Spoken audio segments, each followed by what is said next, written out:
Yeah, definitely real bright. Hey, we just had our propane delivery show up.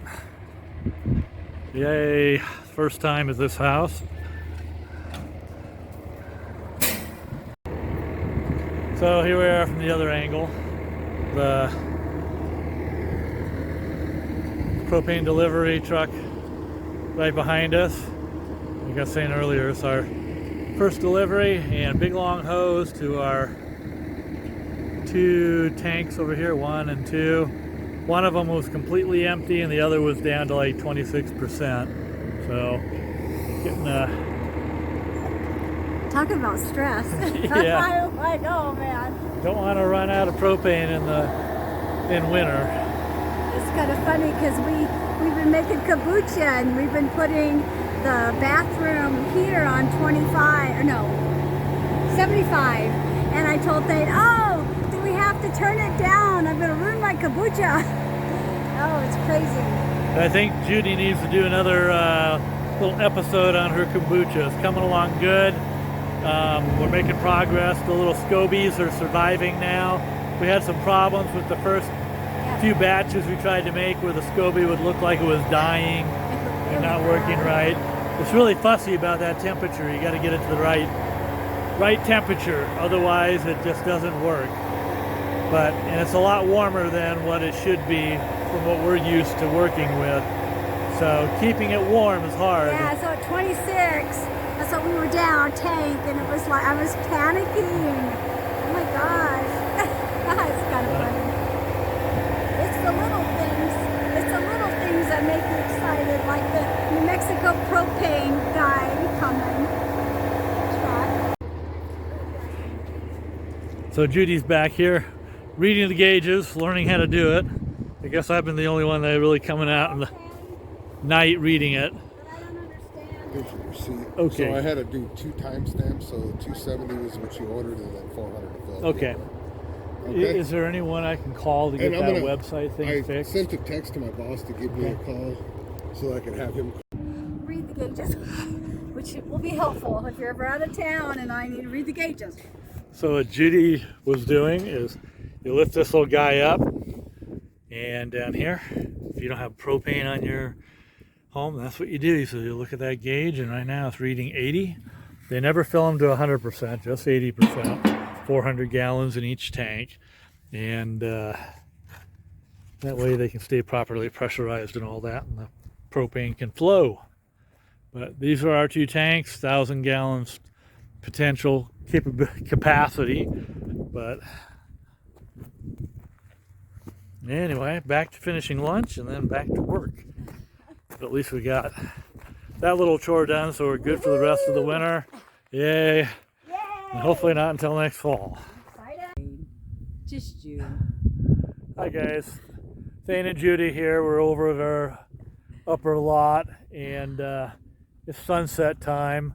You can see kind of the reddish sunset on the hills behind us. Anyway, we did a little quick drive over after work. One of the nice things about this whole experience living out here now is we can just do a little 2 or 3 minute trip over here and share the sights and sounds of what we're experiencing here. Judy and I were talking a little while ago, and we realized we really hadn't shared this before with on our channel, so we thought we'd come over here at sunset and share this. We'll go ahead and record it, and hopefully it'll look nice. We're not real sure yet because we haven't seen this either. Well, here we go.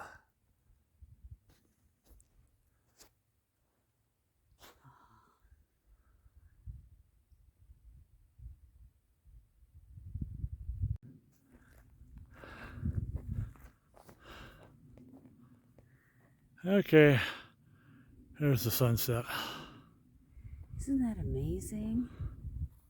It's like it's just the whole sky exploded into this beautiful orange and white and gray. Oh, so beautiful.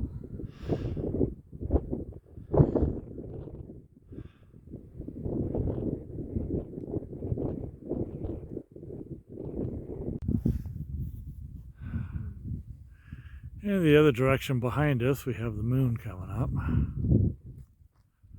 Not sure if that's really good in focus or not.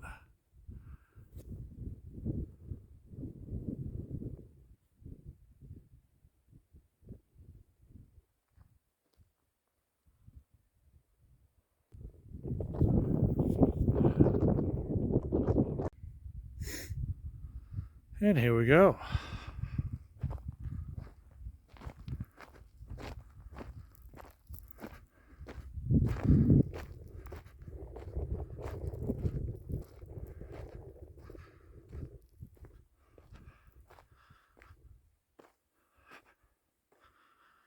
The little guardrails are lit up. We do have one that's a problem over here. We'll take a look at it, but for now, we have a success. We got our little nighttime lights on the guardrails, and they're looking pretty good. Charge during the day, display at night. So we've got our chores done. We got back from checking out the nice little update out at the upper lot. And sun's still going down here. And just wanted to share with you too that next week, this weekend actually, we'll be going back up to Albuquerque and doing a tour through Earth Builders Guild, which I'll leave the link in the description down here.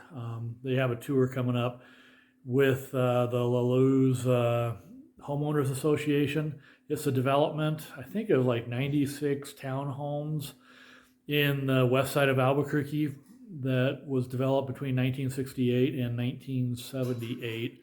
During that little period where they built, one of the CC&Rs was that everything had to be built with adobe. So it's one of those little things that we're looking forward to getting a little tour of and checking it out, learn some of the history.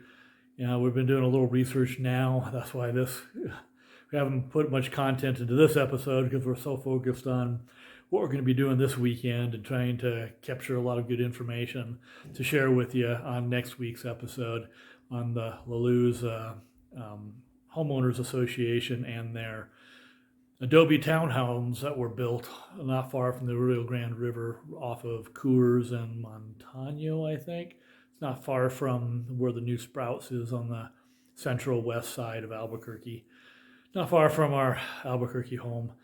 And anyway, I've kind of heard little things about this place. Never knew exactly where it was or when it was done, but I did hear many years ago that there was some sort of Albuquerque development where the CC&Rs required everything to be built with adobe.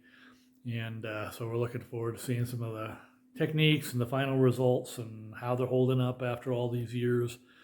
1976 or so, it's quite a lot of years ago.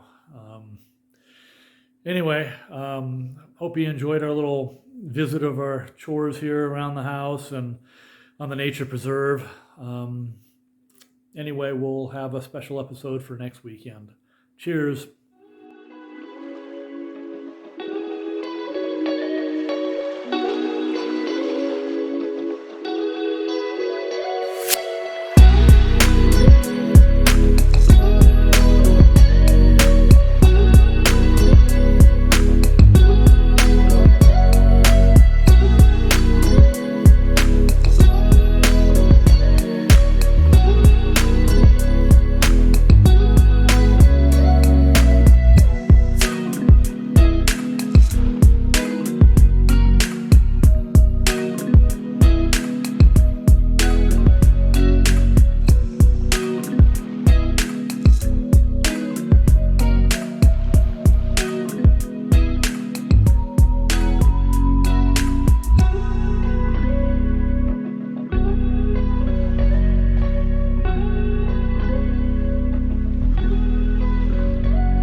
Thank you for watching an episode of Nature Preserve Life in Mountain Air, New Mexico. If you'd like to follow along and support our channel, please press the subscribe button and gong that bell to be notified. After all, it's free. Free is a very good price. In the future, we will plan to focus our episodes on our eco-friendly build of earthen construction and dark night astronomy, that big guy there, and tourism of the regional area, as well as establishing a Patreon account for the sole support of wildlife in Deer Canyon Preserve. So stay tuned. Cheers.